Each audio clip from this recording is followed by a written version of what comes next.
عام آدمی کو جہاں 4 دن لائنوں میں ذلیل ہونے کے بعد شناختی کارڈ کا اجرا ہوتا ہے، وہاں ہمارا نمائندہ رضوان کو 1000 روپے اضافی رشوت دینے کے بعد محض 4 منٹ میں شناختی کارڈ بنوانے کا سارا عمل مکمل کروا لیتا۔ اس مقصد کے لیے سریام کی ٹیم کے نمائندے نیو کراچی کے نادرا دفتر کے باہر سارا دن ایجنٹ بن کر گھومتے، لوگوں کو گھیرتے کہ آپ صرف 1000 اضافی دے کر ان تمام لائنوں کے جھنجٹ سے نکل جائیں گے، اور جو کوئی بھی فیس سے 1000 روپے زیادہ دینے پر آمادہ ہو جاتا، نادرا آفیسر رضوان کی مدد سے اس کا سارا کام جھٹ پٹ مکمل ہو جاتا۔ شناختی کارڈ بنوا دیں۔ ابھی ہو جائے گا آدھے گھنٹے کے اندر، 3000 روپے لگیں گے۔ 3000؟ آپ کھڑی ہو یہاں پہ، میں اندر سے ٹوکن لے کر آؤں۔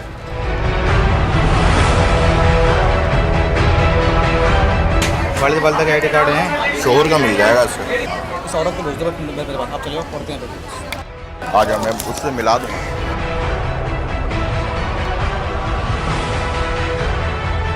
آپ کا کیا بنانا ہے؟ میرا بنانا ہے، دوسرا کھاتا چینج کرنا ہے۔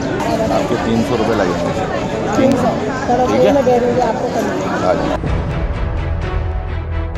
کہاں پہ ہیں؟ ہاں ہاں، پیسے دے رہے ہیں مجھے۔ ٹھیک ہے، چلیں۔ چند ہی روز میں سریام کی ٹیم نے نادرا کا ایجنٹ بن کر 1 درجن کے قریب شناختی کارڈ بنوائے، لیکن ہمارا اصل ہدف اس طریقہ کار اور ان لوگوں کو آشکار کرنا تھا جو افغان شہریوں کو پاکستانی شناختی کارڈ جاری کرنے کے سنگین جرم میں ملوث تھے۔ اس مقصد کے لیے ہمارے نمائندے ایک بار پھر کامران کے پاس پہنچے، اسے بتایا کہ ہمارا کام اچھا چل نکلا ہے، اگر وہ رضوان جیسے کسی اور علاقے کے نادرا افسر سے بھی ہمارا رابطہ کروا دے تو ایجنٹی کے ہمارے کام کو مزید وسعت مل جائے گی۔ اس بار کامران پٹنی نے ہمیں نارتھ ناظم آباد میں نادرا افسر زاہد کے پاس بھجوایا، اور یہاں بھی سریام کی ٹیم کے نمائندے زاہد کو رشوت دے کر لائنوں میں لگے لوگوں کی حق تلفی کرتے ہوئے VIP پروٹوکول کے ساتھ لوگوں کے شناختی کارڈ بنوانے لگے۔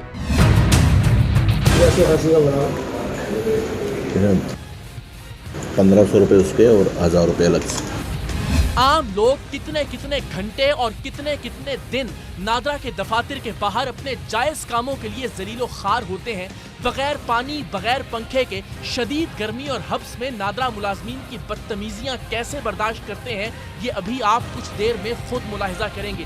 پھر آپ کو اندازہ ہوگا کہ بظاہر معمولی دکھنے والا یہ جرم کتنا سنگین ہے، لیکن اس کے باوجود سریام کی ٹیم اپنے اصل مقصد یعنی افغانی باشندے کے شناختی کارڈ کے اجرا سے نہیں ہٹی تھی۔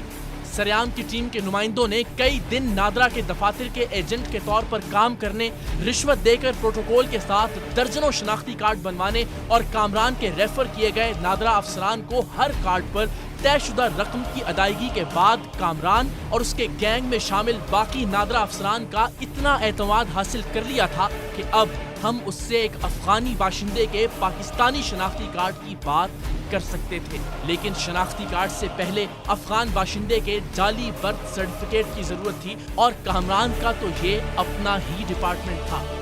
جعلی برتھ سرٹیفکیٹ جو کسی بھی شناخت کی بنیاد ہے، بڑی آسانی سے بہت کم وقت میں لیکن بہت زیادہ پیسے لے کر ہمارے نمائندے کے حوالے کر دیا گیا۔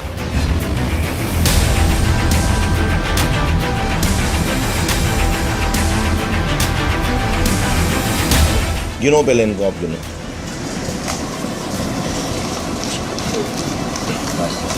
ٹھیک ہے۔